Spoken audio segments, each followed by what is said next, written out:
Hello friends, my name is Tawfiq and you're watching my channel Graphics 10. So in this video, I'm going to show you how we can create a simple double exposure effect, and that too very easily. Now there are different methods to create this kind of effect, double exposure effect, but we are going to focus on this simple method. So let's get started.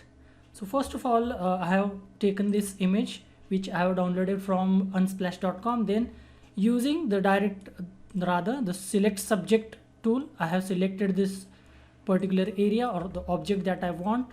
You can use any selection tool that you want, whatever you feel right. And I'm not going to focus too much on the selection, the quality of the selection, because this is not a selection tutorial, but you can always make a better selection. But for this particular example, I'm not going to focus so much on the selection itself. So after selecting this, I'm going to press Ctrl J or Command J to duplicate the selection like this, and I'm going to press Ctrl J or Command J one more time so that I have a backup copy, and I have already deleted the background. So I'm going to hide the other layer, the duplicate layer, and I'm going to focus on it. Is not necessary to create two duplicate layers, but just to be safe, it is safe to have a backup, so that I have created a backup, but it is not necessary.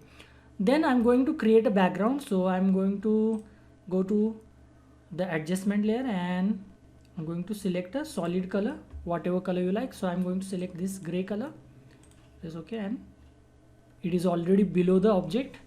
Now what we are going to do is we are going to take another image that you want to take and you want to mix with this earlier image. So it is better that if you are taking a person's image, it is better if the other image is of like trees or mountains. Natural image is like recommended, so that the effect will look better or effect will look nice. So I'm going to take this image and going to put over this image.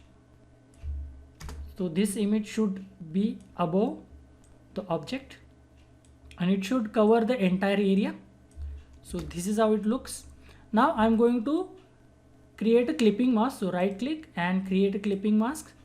So this is how it will look. Now again I'm going to the clipping mask layer, I'm going to create a layer mask. So it already is clipped to this layer. So we have clipping mask already, and we are again going to create layer mask. So we have clipping mask as well as layer mask.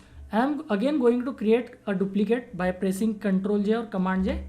So this is a duplicate. Again I'm going to create clipping mask option. So this is how it will look. Now according to our need, we are going to adjust the area. It is that simple.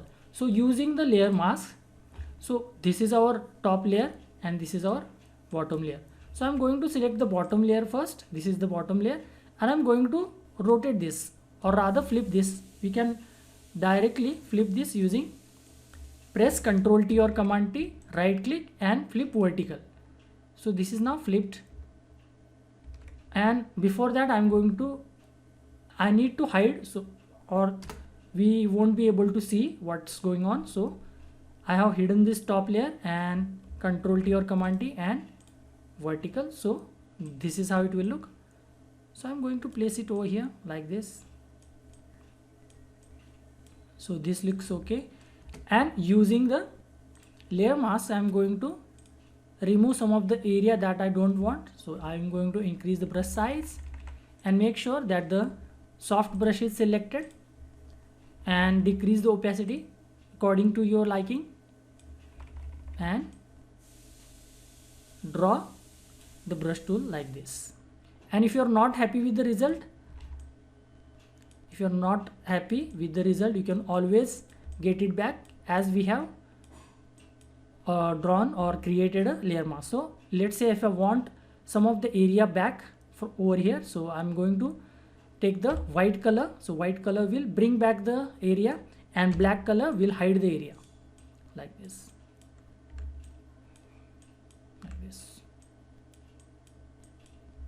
So on the dress, I don't want anything. I don't want the dress to be seen. So I'm going to do this. And on the skin, the skin should be visible, or whatever you prefer.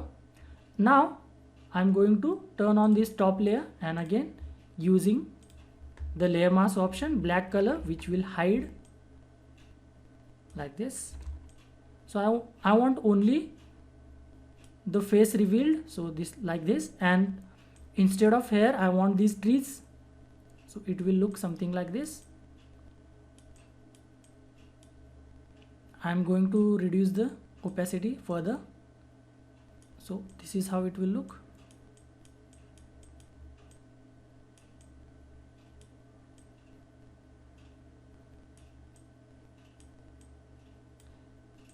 And white color,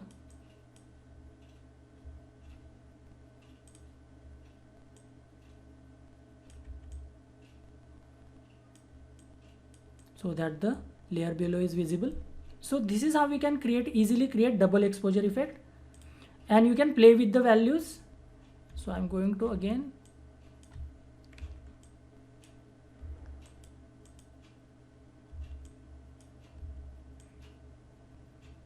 so this is how it will look, and you can always change the background color as per your requirement like this. So this looks good to me, and you can always change the values as we have created these effects on layer mask. So if you are not happy with the values, you can always change the value using layer mask and the brush tool. And if you want black and white effect, you can always add black and white adjustment layer to this. So black and white, it is not necessary to this particular, it is looking already good to me, but just for a variation I'm going to add black and white adjustment layer, maybe at the top. So this is how it will look. And if you want only to this layer, maybe I will reduce the opacity. So this is how it will look, but I think it is looking better without the black and white adjustment layer. So this is how we can create a double exposure effect using this simple method. And let's say if I want this at the center, I can simply move this like this.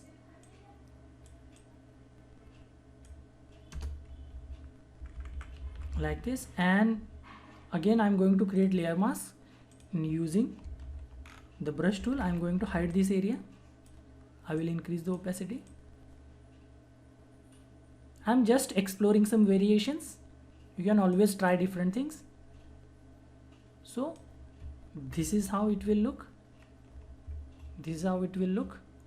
So basically using this particular method we can create double exposure effect, and there are, as I said earlier, there are different ways to create this, but this is the easiest way to create. You can always try different values, different images as well, and some of the images they will look good in black and white, some of the images will look good in color as this image. So do try this out. It looks very cool, and you can create some really cool amazing effects using this particular method.